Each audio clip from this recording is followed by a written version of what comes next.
She opened the door like she wasn't sure she wanted to.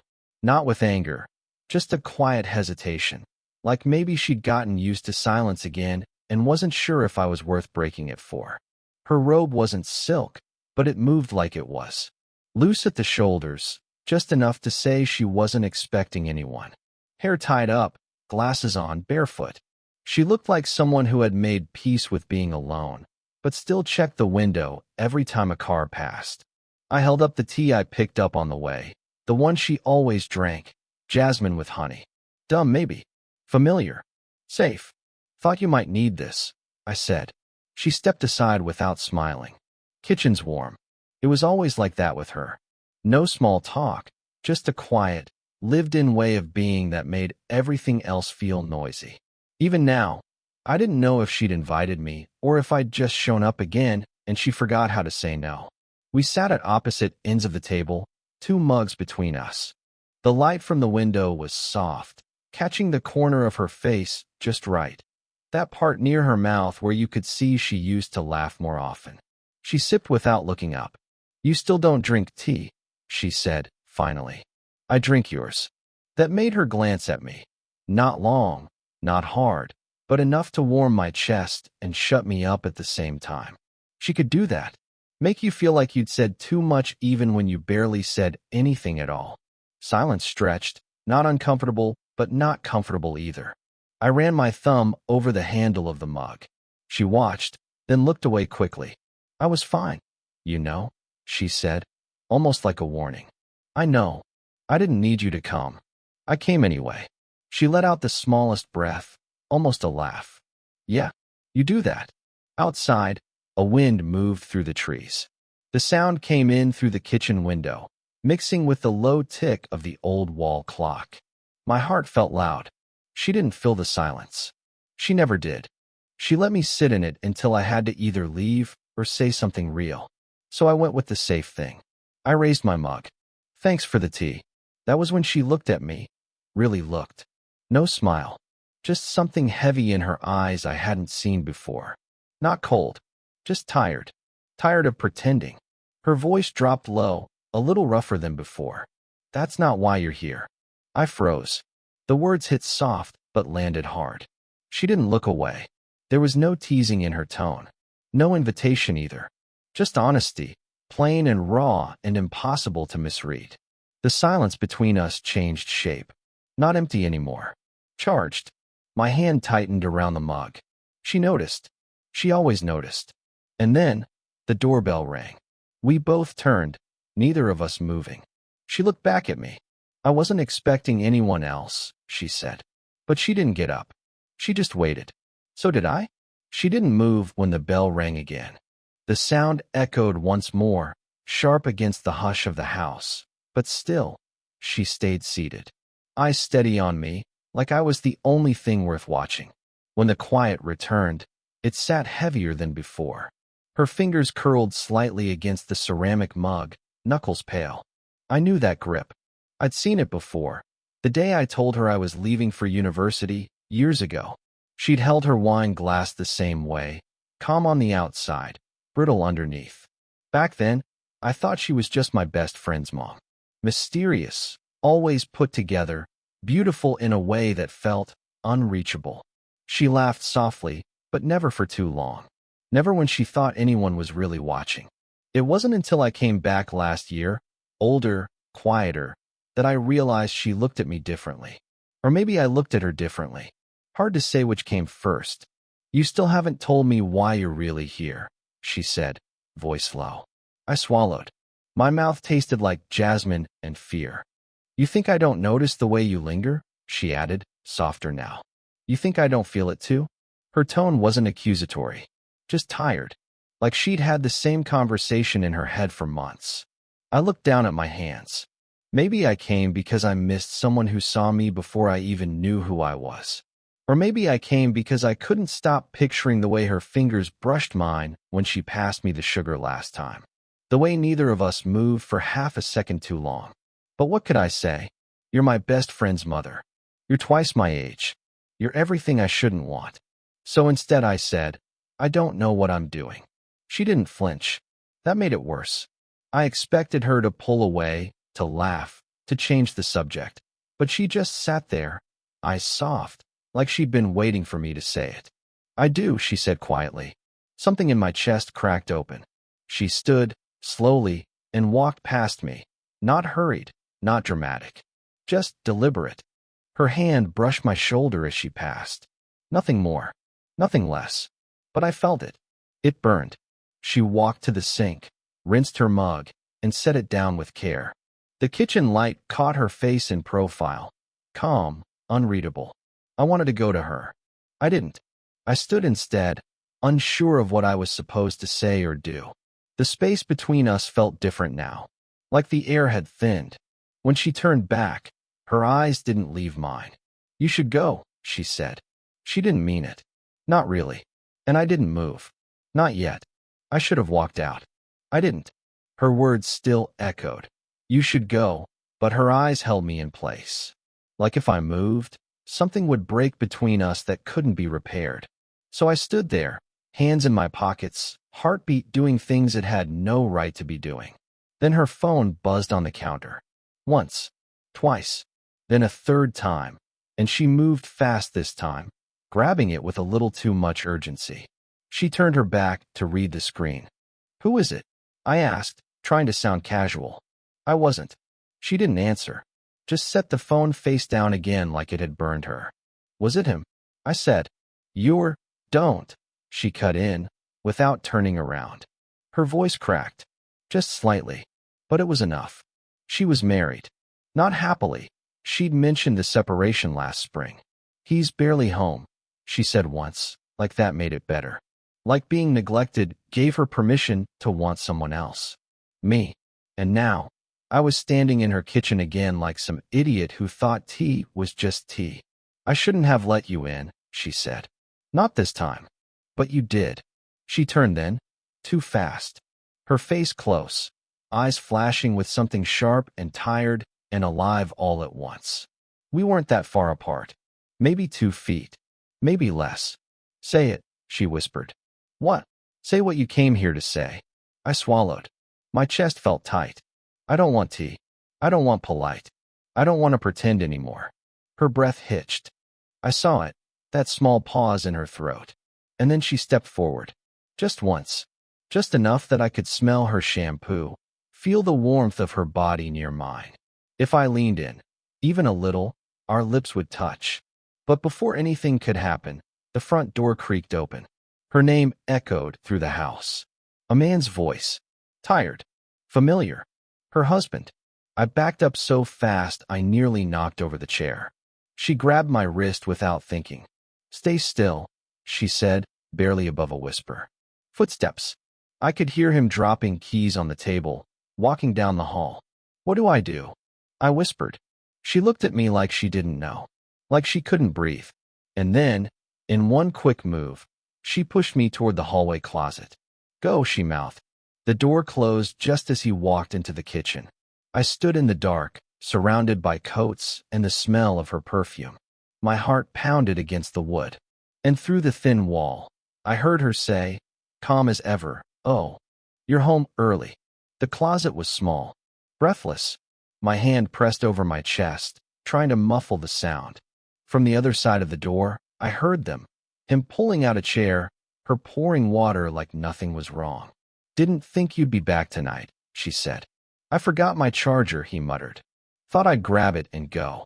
I could hear the way he spoke to her. Flat, distracted, careless. Not unkind, just empty. She used to live with that emptiness.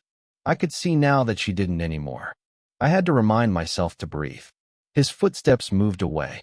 Up the stairs maybe. She didn't move right away. I waited. Counted seconds like they were lifelines. Finally, the door creaked open. She stood there, face pale, eyes wide, like she wasn't sure if I was still going to be there. I stepped out. Close. Too close.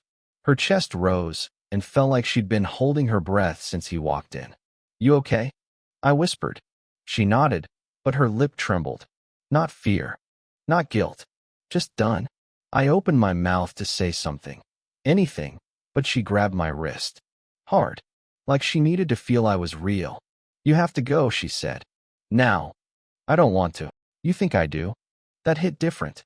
We stood in the hallway, the sound of the shower now coming from upstairs, the faint steam hissing through old pipes. He doesn't touch me anymore, she said. Hasn't in months. I don't even think he sees me when he looks at me. You don't have to explain.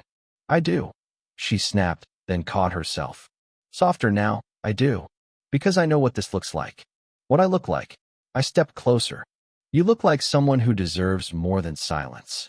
Her hand let go of my wrist. I almost wished it didn't. You're too young, she said. Tell me you don't feel this. She hesitated. That was enough of an answer.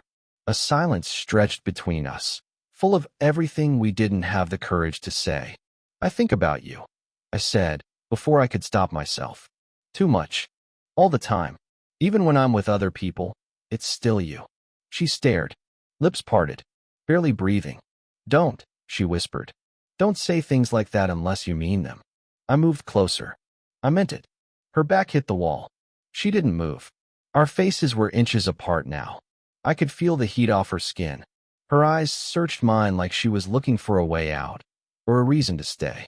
Her fingers brushed my shirt. I didn't breathe. And then, a voice from upstairs called her name. We froze. Her lips were trembling now. He's coming back down. But she didn't move. Neither did I. I left before he came back downstairs.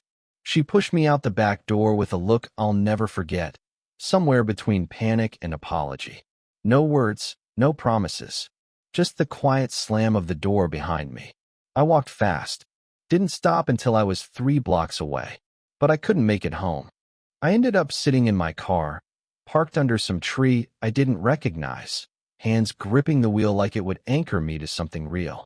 My phone buzzed. A message from her. Just one line. I'm sorry. That was it. Not, are you okay?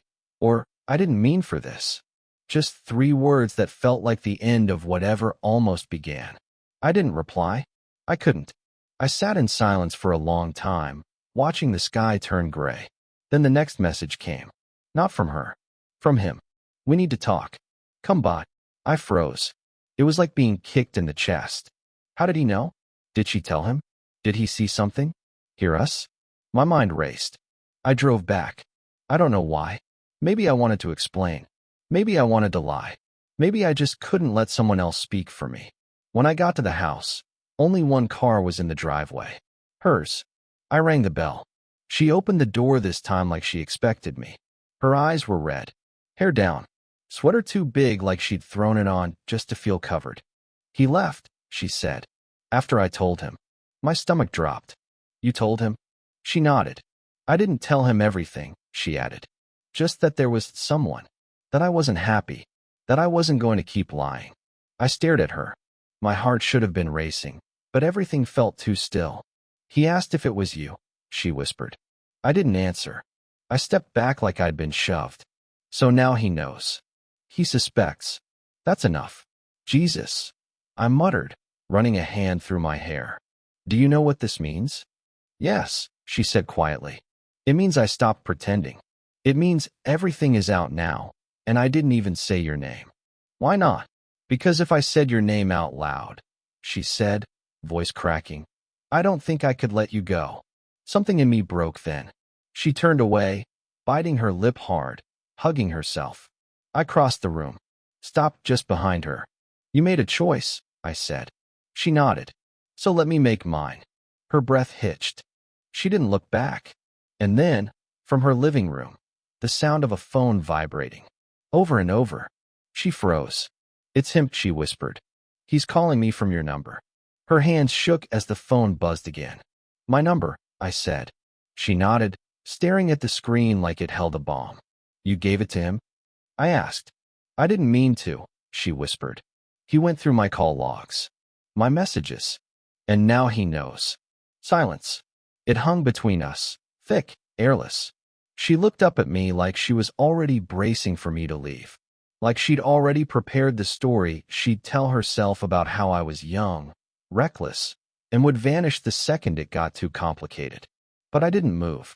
Not yet. I should go, I said anyway. Her face crumpled just a little, not enough to cry. just enough to show how close she was. Go then, she said.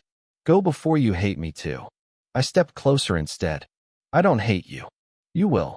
No, she blinked fast. He said he'd ruin you. That he knows people. That he could. I don't care. You should. I only care if you want me to stay. That stopped her. Her arms fell to her sides. I'm not good at this, she said. I'm older. Tired.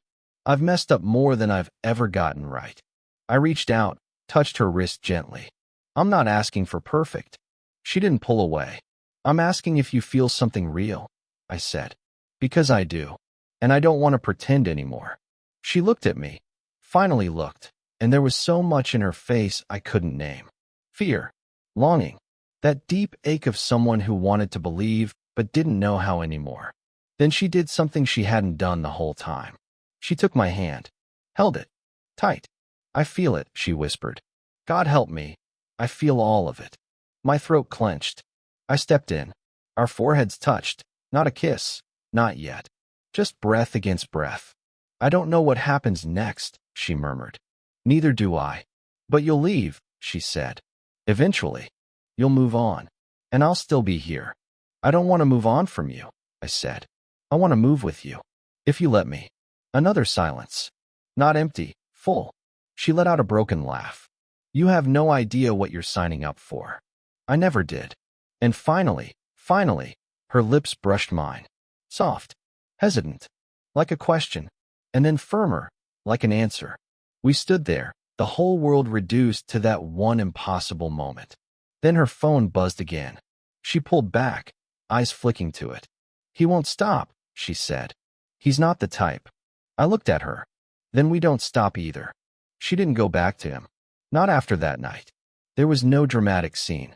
No bags on the porch. No yelling. Just a quiet conversation behind a closed door. And then he was gone for good. And for a while, I didn't know where I fit. We didn't jump into anything. Didn't announce it. We just stayed close. Kept showing up. Small things. A shared walk to the market.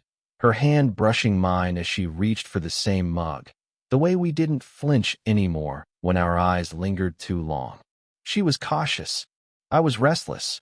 But underneath all of it, there was a quiet trust building. Not flashy, not fast, but real.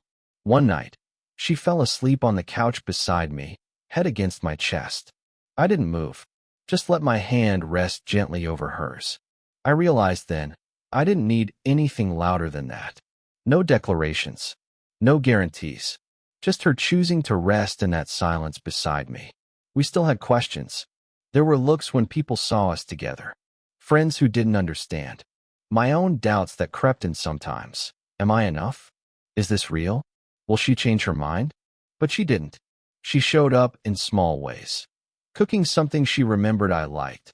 Texting me to come over when the rain started. Saving the last piece of cake without saying anything. One morning, I woke up to find a folded note on my pillow.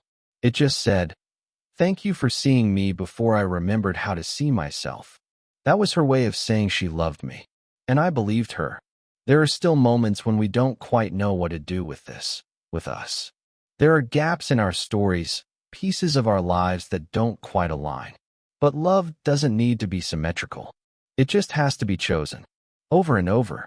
And we do. Not perfectly. Not effortlessly. But honestly. Sometimes, she still looks at me like she's afraid she's dreaming. And I kiss her forehead and remind her she isn't. Not anymore. Did you enjoy the story? What kind of stories would you like to hear next?